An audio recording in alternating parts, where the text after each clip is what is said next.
Reddit is home to an endless amount of true, creepy stories that have left many people spooked. I saw something morph in front of me as a child, and I think about it every day since. Just found this subreddit and thought finally a place to tell this story. This happened when I was much younger, so details may be a little shoddy, but honestly, I remember it like it was yesterday. I live in Australia and we don't have much woodlands here besides a few that span on for a couple hundred acres or so. Nothing like what Americans have. And when I was younger, I'd get lost in these woods a lot and sometimes even sleep in them for a couple days at most, surviving off fish and creek water. I never had any creepy encounters besides this one time. I was about 10 years old, and just like I do at least once every 2 to 3 years, I had gotten lost in the woods again. I was completely fine during the day as I had eaten an hour prior to realizing I had no fucking idea where I was.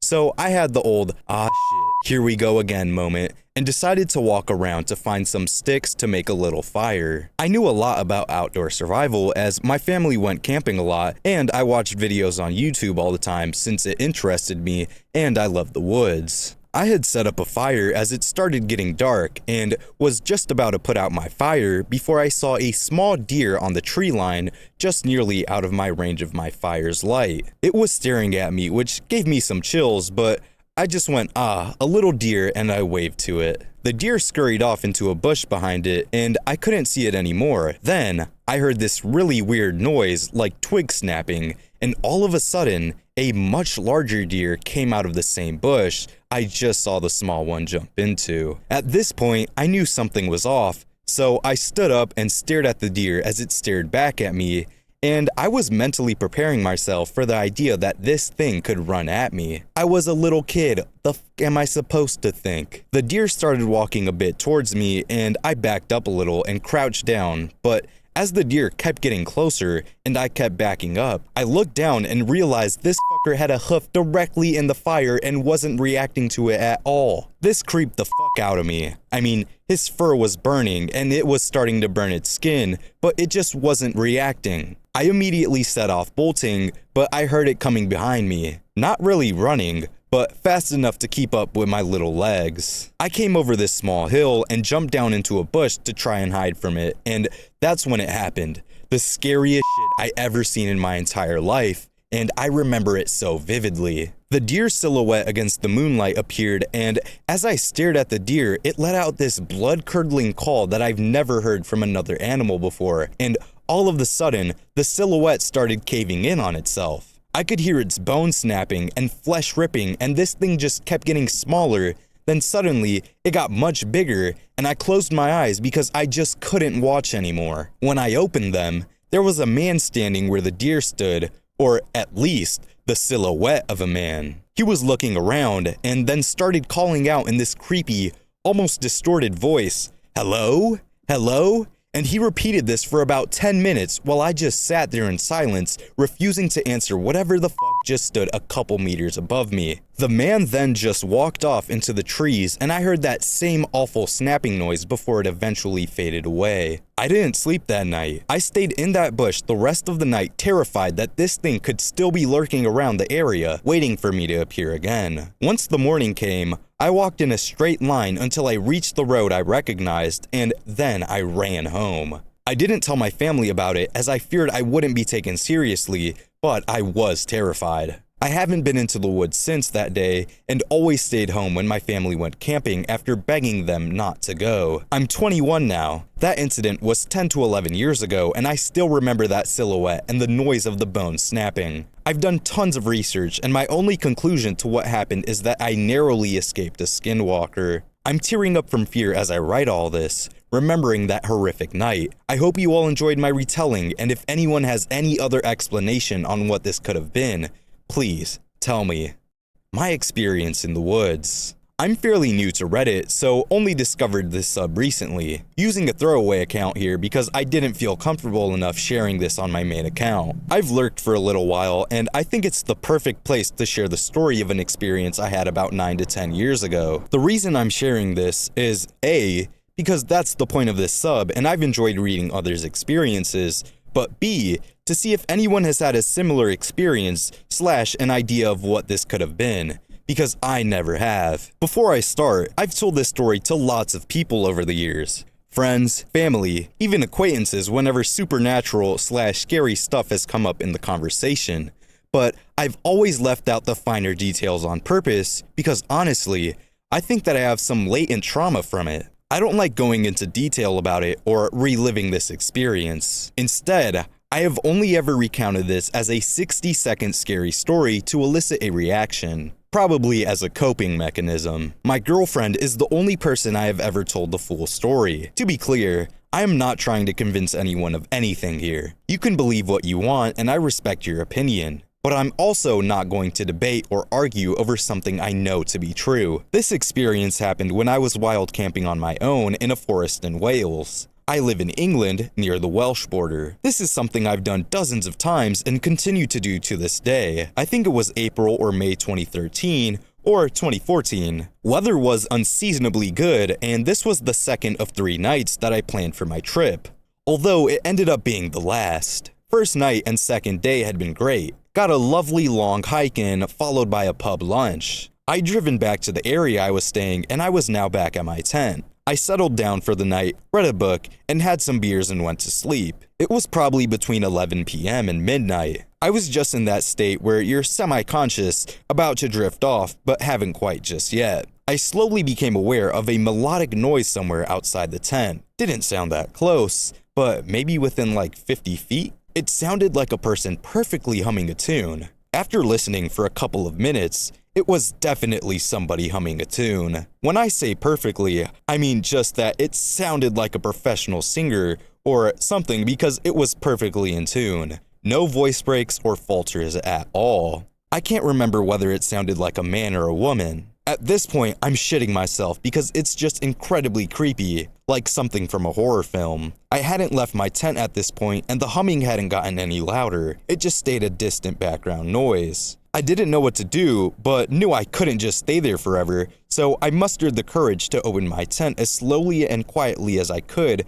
to see if I could see anything or tell where the noise was coming from. Within 5 seconds of me poking my head out of the tent, the humming stopped. It didn't fade away or anything, it just stopped dead as if someone had pressed pause on a recording. I'm still very on edge at this point, but at the same time, I assumed that's just what it was. Someone playing a prank on me on solo campers with an audio recording. I literally couldn't think of any other explanation. Based on that assumption, I shouted something like, "You're not funny.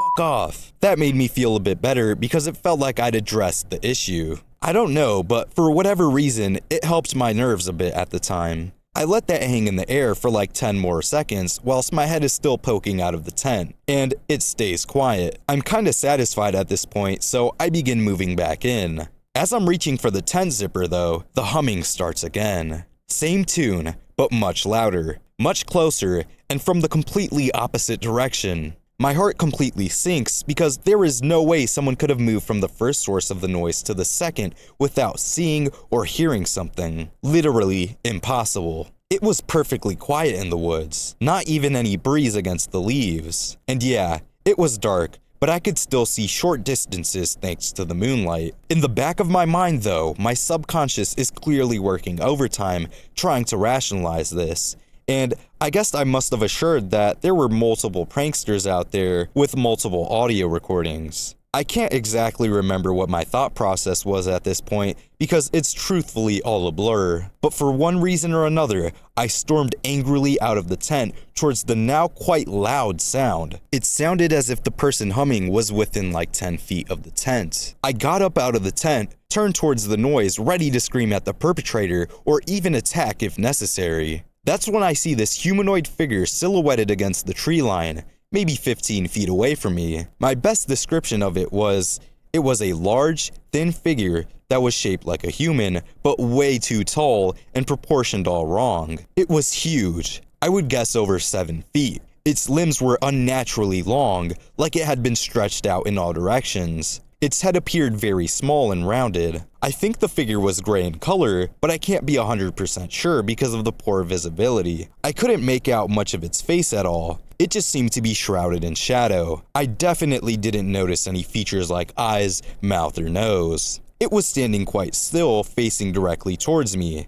I say quite still because there was still some movement. In the same way that a person or animal would sway back and forth or make some minor body movements, etc., if they were standing up. This was a real living thing. I know that for a fact. Not an illusion, not a prop or prank. This thing was standing right in front of me and was aware of my presence. I'm literally paralyzed by fear at this point. I have never felt anything like it before or since. Just a primal terror which has left me cold, shaking, just standing there, quite literally unable to move. I distinctly remember thinking that I need to get away, but I could not physically move my body. It was the most terrified I have ever been. As I first laid eyes on this creature, the humming stopped and immediately it started humming again, but not a song. It started softly singing my name in what sounded like my voice. That sounds fucking ridiculous, I know, but I swear that's how I remember it. Even though it was singing in my voice though, it didn't sound right. The syllables were just off, as though a non-human had heard speech once and was trying to mimic it for the first time. Poorly. I haven't described that well, but I don't think I know the words to do so. This can't have gone on for more than 10 seconds, but it felt like forever. Me standing there, this creature standing, motionless, and singing my name. At some point though, every cell in my body just switched up, and I managed to turn and run as fast as I ever have in the opposite direction. For maybe 2 minutes, I was literally sprinting through the woods, in just my socks and PJs, with absolutely no other thought in my mind other than putting distance between myself and that thing. I had no idea which direction I was going or how I'd make it back to my tent. When I eventually stopped, I just leaned against this tree, panting for ages. The forest was still completely silent. I must have stayed by that tree for about 2 hours, waiting for my heart rate to settle, trying to calm down and decide what to do. I didn't want to go back to my tent. I was quite happy to leave all my stuff there, but I needed my phone and car keys to get home. I was several miles away from anywhere. I eventually made my way back slowly. It wasn't too hard to navigate back to my tent in those woods because the tree distribution wasn't very dense. I also hadn't gone as far as I first feared. Lol. Once back at my tent, I grabbed just my phone and keys and went back to my car as fast as I was comfortable. Spent the rest of the night sitting in the backseat on my phone, shaking. Didn't even try to get any sleep. Once the sun was up, I managed to go back and pack my stuff up and left as quickly as I could. After that, I took a 2+ year break from solo camping, something I normally do every 3 to 4 months. So that's my experience. Make of it what you will. That has stayed with me ever since, and I know it always will. I don't know what was in the woods with me that night, but it has scarred me and transformed the way I think about supernatural experiences, etc. If anyone has encountered anything similar to what I described, I'd be interested to hear. Thanks for reading, and sorry this was so long, lol. Lost time while camping. This happened many years ago when I was about 10 or 11 years old. I wouldn't describe the area I was in as backwoods necessarily, but it was a wooded 100+ acre ranch. The land is in the southwest part of the United States. My family owns the property and we have family reunions every year and all stay for about 5 days to camp. There's an area of the ranch where we all set up camp and cook and eat. Getting to that part of the ranch requires driving through a small village and several gates for about 2 miles. The first gate beyond the village is slightly past a set of railroad tracks. That's a lot of description, but it's relevant later in the story. Because I had been camping at the ranch for as long as I could remember and the land was private, my parents would allow me to go off on my own during the day as long as I didn't go too far. I'd spend time walking the property near our camp area looking for arrowheads or trying to catch tadpoles in the ponds. On this day, I left the large camp area after lunch, which was around 11:30, and told my mom I was going to a nearby creek. I planned on catching some tadpoles to bring back to camp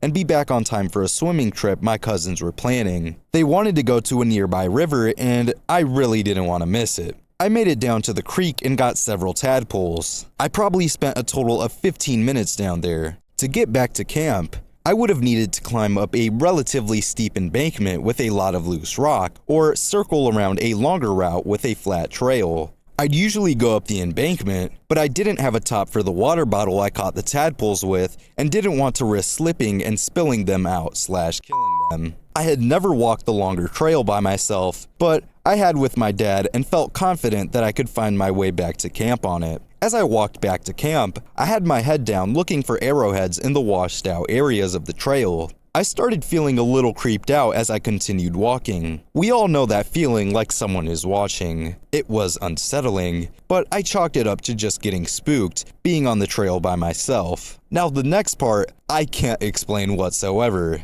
It's as if a light switch was turned on or someone snapped their fingers and I came back to reality.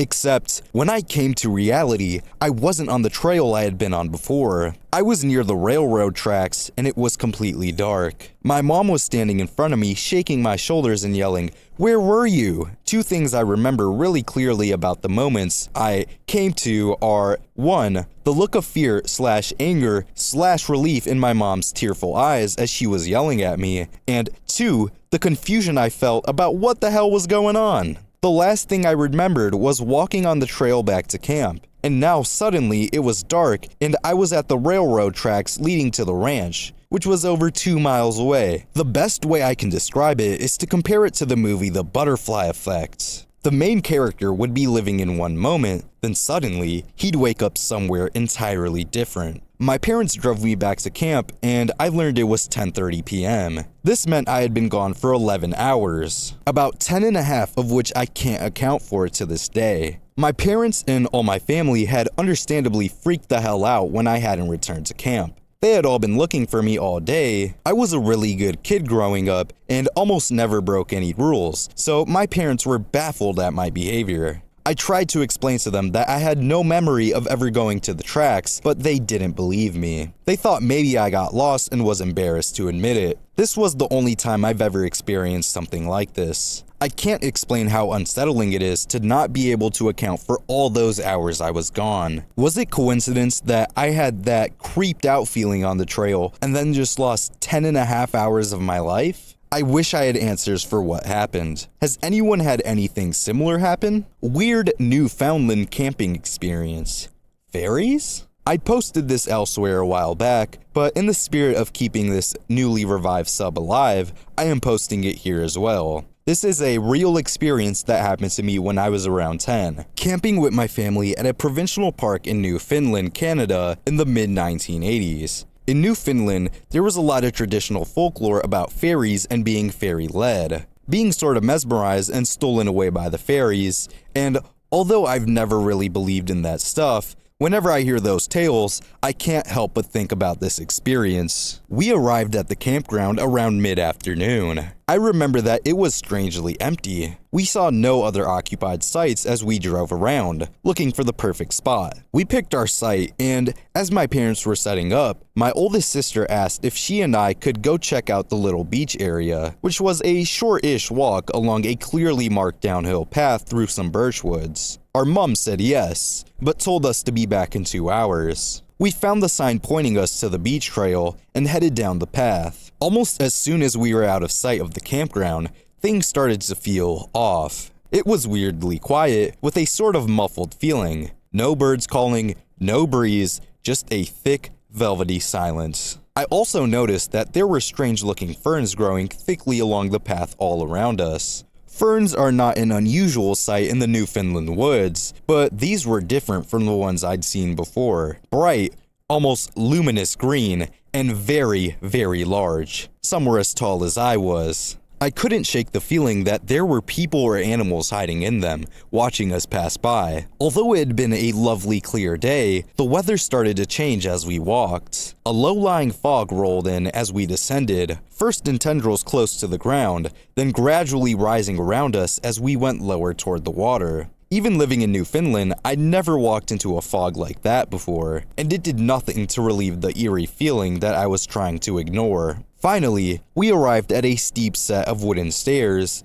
and following them, we emerged onto a small foggy beach. With the woods behind and above us, it felt very closed in, and I started wishing that we were safely back with our parents at our campsite. My sister made a small noise beside me, and I turned to see what caught her attention. Although I thought we were alone, I noticed that there was a man several meters away, standing very still and gazing silently out over the water. My sister called out a friendly hello. It was Newfoundland in the 80s. People did that sort of thing. But he didn't move or appear to hear her. After a minute or two, I started to feel nervous. So I talked my sister into heading back to our campsite. This is where things get a bit fuzzy. I don't remember leaving the beach, but the next thing I knew, we were on a wide, unfamiliar dirt road. It seemed like no time had passed, but I was tired and my legs and feet felt like I'd been walking for a long time. The sun was also pretty low in the sky, which was strange because I thought we'd been gone for less than an hour. I felt disoriented and had no idea where we were, and I started to panic a bit, thinking we were lost.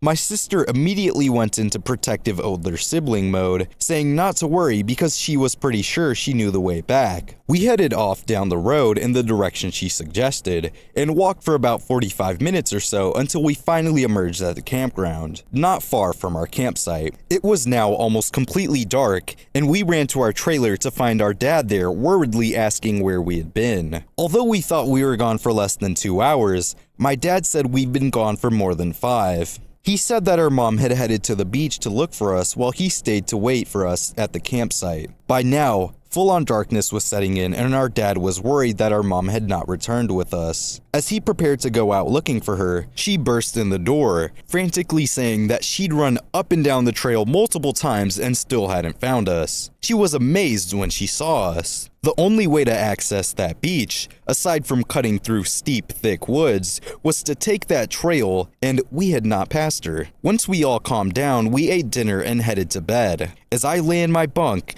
I remember hearing my mom quietly tell my dad how creepy and strange the trail had felt. Although we planned to stay longer, we packed up and left quickly the following morning and had never returned to that campground. Weird night camping beside Storm Lake, Montana. The summer of 2008 was a rough time to graduate from college. I had just spent 4 years getting a degree only to find that the job market had all but dried up. As bummed out as I was about being unemployed for the foreseeable future, I found a deep appreciation for backcountry camping and hiking that summer. Growing up in the Rocky Mountains and graduating from a college in western Montana, I was not a stranger to hiking or camping. But that summer, it became an escape to the point of an obsession. Going on daily hikes and camping beneath the stars really helped my mental health while I was worried about my life's purpose and my future. It was June and unseasonably cold, wet, and cloudy. The daytime highs barely touched 50 degrees, and at night it dropped below freezing. Despite the weather, I had planned to hike around the Anaconda Range that week, and I wasn't gonna let that deter me. My plan for the week, funny enough, was to hike from Storm Lake over Storm Lake Pass and down to Upper Seymour Lake. Storm Lake, actually an alpine reservoir, is a challenge to get to and requires a 4x4 pickup and some skilled driving. The road is a narrow 2-track, winding its way through thick pine forests. The way was slick with rain, but I made it to the top with little heartburn. I set up camp on the north shore of the lake and decided to do some fishing. The fishing was miserable. It was cold and nothing was biting. But the best thing about bad fishing is that my thoughts were free to wander while I sat on the shore. The rain was a constant light drizzle and created a natural white noise. Time passed and my daydreams were cut short as a low rumble from the canyon overtook the sounds of the rain. The rumbling was not unlike a distant diesel engine. There are no roads that go beyond where I was camped. No machinery or vehicles could be up on that canyon. Maybe it's a plane, I thought, looking up into the rain clouds. But the sound wasn't getting closer or farther away, and the sound wasn't above me. It came from beyond the lake and up into the canyon. The sound was stationary and constant. This was most certainly not a plane or a truck or a bulldozer. All of this wasn't outright scary, but nonetheless, my hair stood on end while I sat there listening. After 20 minutes, the rumbling faded away and I was left again with only the sound of the raindrops. Soon enough, I caught a decent-sized trout, cleaned it, and headed back to camp to get ready for dinner. The fish cooked up fine, but to be honest, I hate trout. It's edible, sure, but totally unappetizing. They taste like mud. I ate as much as I could stand and tossed the rest into the lake. Building up my fire for the night, I sat back to enjoy the evening with a bit of whiskey. Night came fast. The mountain ridges put the sun to bed early, and the rain clouds obscured the starlight. It was dark. Really dark. The sounds of a crackling, warm fire and the rain bouncing off my tent were a great comfort in starting to lull me to sleep. I reminded myself I needed to build up the fire before bed. I walked over to my pile of scavenged firewood and grabbed an armful. Being away from the fire's crackling, I could pick up that all too familiar rumbling rising in the background. It was growing louder than before, and closer. I may have had a few too many pulls of whiskey and was tired and grouchy. This noise was ruining my camping trip and my buzz. Frustrated, I yelled into the blackness of the night, "Hey! Shut the fuck up, asshole!" Like a switch being flipped, the rumbling stopped, and so did the rain. My heart skipped a beat. I realized that that was not a convenient coincidence. There was an intelligence out there, something sentient, observing me and responding to my screams. And I wasn't getting the most positive vibes from it. I threw all the logs on the fire and retreated back to my tent. More on edge than ever, I just sat there, listening to the fire crackling, to my rapid breathing, and beyond that, to the silence of the darkness. Before this moment, I had felt alone, but safe. Now I felt alone and vulnerable. Beyond where the firelight faded, I felt there were a million eyes in the dark watching me. My paranoia began to subside when the rain suddenly started again. Not a drizzle, but a massive downpour. I was glad I had built up the fire, or it would have been snuffed out for sure. My tent was being pushed down by the force of the storm. I thought about bailing to the truck, but knew I'd be soaked to the bone instantly. Risking injury or death over getting wet is the kind of logic only whiskey can produce. I could feel the rainwater pooling and moving under my tent. This storm wasn't letting up. The urge to get in the pickup and drive away was ever more tantalizing. I could get my stuff tomorrow in the daylight and spend a few nights in town, but I'd had a bit too much to drink. Driving, especially on that slick, muddy two-track road, would have been a death sentence. But I still needed a safer place to sleep than a wimpy tent. Grabbing what I could, I ripped open the tent flaps and ran for the truck. I was soaking wet by the time I settled into the driver's seat and locked the doors. Turning the heat on full blast, I hoped that would dry me out. It was going to be a miserable night though. I reclined my chair and tried to calm my thoughts with deep breaths. The rain wasn't letting up. I was warm from the heater, and I was riding the crest of a good whiskey buzz. The fire was still raging despite the rain and kept the campsite well lit.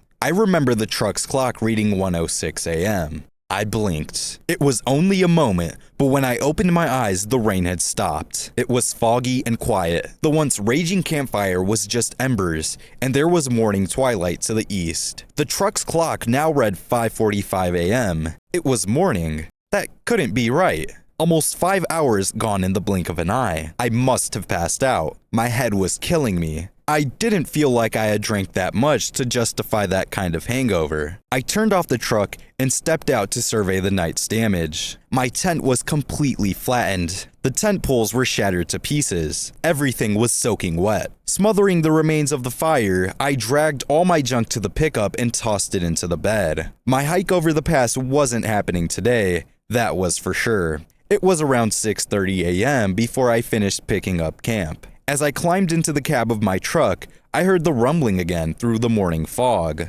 I drove out of there as fast as I could down that muddy bobsled track of a road, not once looking in the rearview mirror once. I have never been back to Storm Lake. I probably never will.